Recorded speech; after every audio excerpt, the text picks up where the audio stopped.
sobre o embargo a Cuba e livre mercado, Kevin Carson.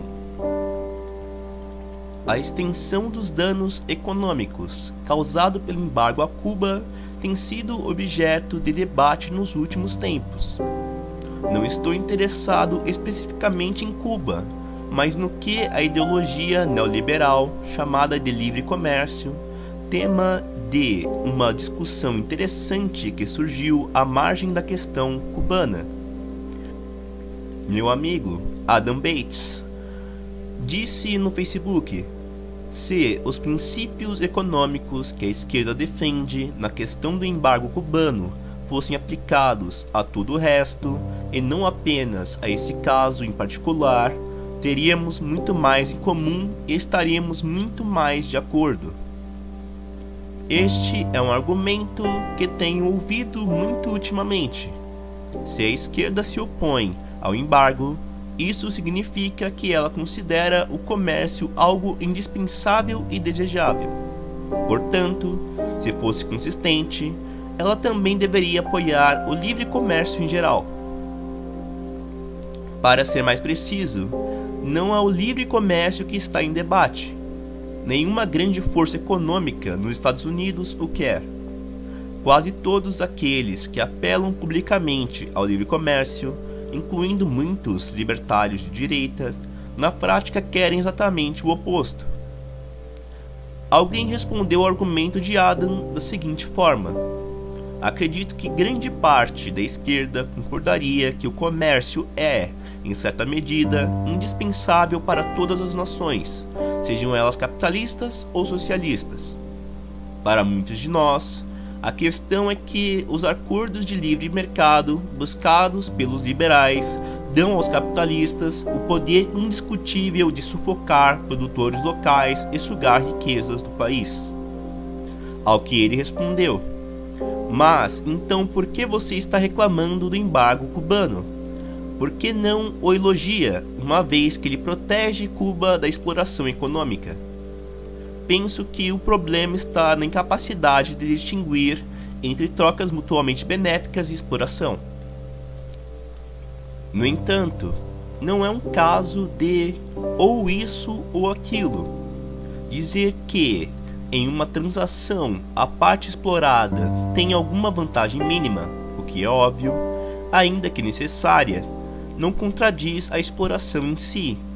Não contradiz o fato de que uma necessidade é suprida por meios mais desvantajosos para uma das partes. É como no caso dos preços em um monopólio, onde a parte dominante, devido a seu grande poder econômico, pode fixá-los e maximizar seus ganhos, de modo que o preço, em vez de ser fixado em um ponto de equilíbrio que reflita o custo de colocar a mercadoria no mercado sem exploração econômica, é fixado de modo a oferecer ao comprador um valor que o convide a comprar, mas cobrando-lhe mais do que o valor justo de mercado. Se você envenenar alguém e depois vender-lhe por $1.000 o antídoto que te custou apenas um, é claro que aquela pessoa se beneficia da troca. Pior seria se não houvesse antídoto algum. Mas isso não exclui o fato de que há exploração pelo desequilíbrio de poderes. O comércio internacional é manipulado por relações de poder que funcionam da mesma maneira. O capitalismo se baseia em conceder a quantidade mínima de liberdade e utilidade que não comprometam a sua existência, enquanto maximiza o ganho de rentistas que se encontram no topo. As tais reformas liberalizantes e o livre comércio de que falam os membros dos think tanks libertários, os políticos de direita e os especialistas da imprensa direitista, todos financiados por bilionários, jamais resultarão em um mercado absolutamente livre. Aqueles programas que falam de um suposto mercado livre e que são promovidos pelo lobby capitalista e por think tanks bilionários visam eliminar apenas certo grau de intervencionismo e protecionismo estatal. deixando o que lhes for útil ou acrescentando uma nova intervenção estatal que favoreça seu modelo de negócio, para quando as condições adversas assim exigirem. A quantidade de liberdade concedida é aquela que permite a maximização da extração de riqueza. Portanto, livre comércio significa reduzir as barreiras alfandegárias, mantendo ou reforçando todos aqueles monopólios que servem às empresas transnacionais para seus lucros. Significa fortalecer o protecionismo da propriedade intelectual, que permite a essas empresas apropriarem-se do que é produzido sob regime de terceirização. Significa utilizar a escravidão da dívida e os programas de ajuste estrutural do Fundo Monetário para impor a privatização e tornar excludentes todos os tipos de recursos.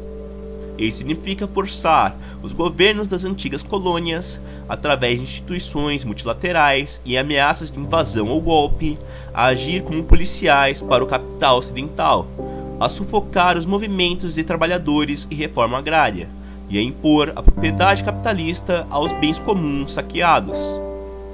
A pessoa que havia comentado respondeu à intervenção de Adam desta forma: o problema com os Estados Unidos é que ele geralmente impõe a hegemonia liberal com duas opções, 0 ou 100%.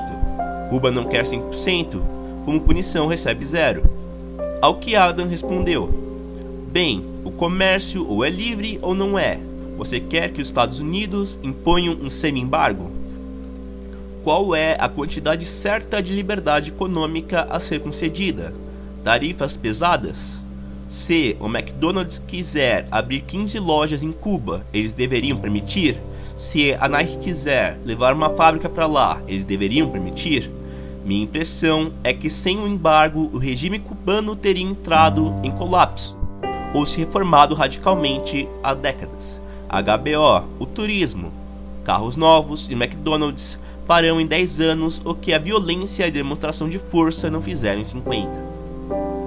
Para ser justo com o comentário anterior, parece-me claro que, ao dizer que 100%, ele não quis dizer exatamente livre comércio, mas aludir a uma economia 100% aberta ao domínio do McDonald's, da HBO e outros, nos termos que estes desejarem.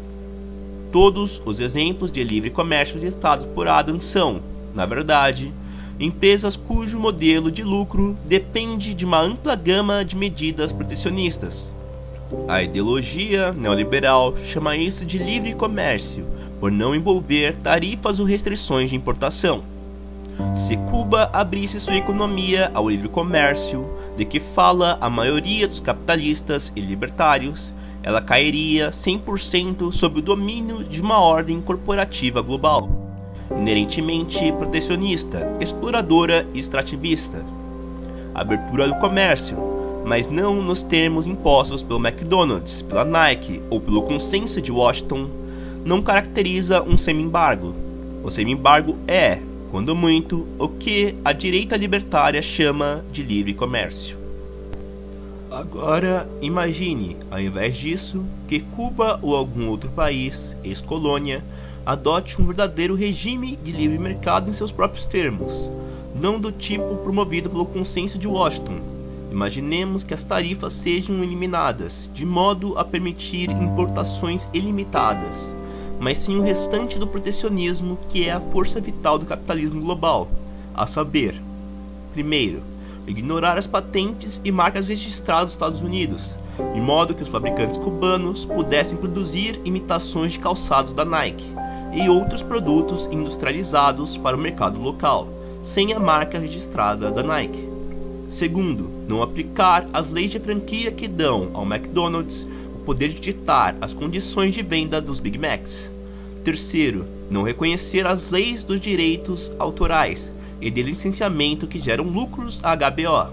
Quarto, cancelar as dívidas com o Banco Mundial e outras instituições financeiras privadas. E, quinto, fazer das plantações de cana-de-açúcar cooperativas de trabalhadores, livres do sanguessuga de Miami.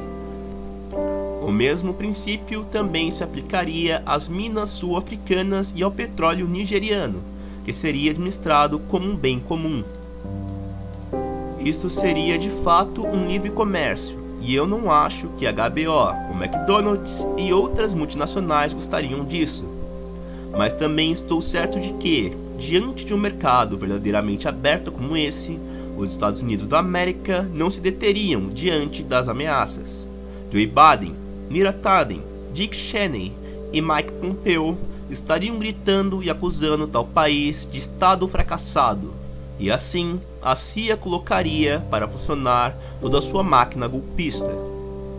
A ideia de que o comércio é mutuamente benéfico tem significados diferentes, dependendo do que se entende por comércio. Quando é dito em notícias e em think tanks da direita libertária, é essencialmente falso. O que quase todos os discursos convencionais chamam de livre comércio beneficia principalmente aqueles que estão no topo da cadeia alimentar. O livre comércio real, de que falei anteriormente, por outro lado, é aquele que melhora a vida de todos, menos dos especuladores e parasitas. Tenhamos um verdadeiro mercado livre, do tipo que não entrega um país inteiro às várias indústrias, McDonald's, Nike, HBO, automobilística, etc. Que os países do sul global imponham mercados livres ao McDonald's e HBO, e não o contrário. Se isso ocorrer em grande escala, será como uma carga de dinamite para as fundações da ordem corporativa transnacional, e que a CIA, a UIC e toda a máquina golpista entre em desespero para revertê-la.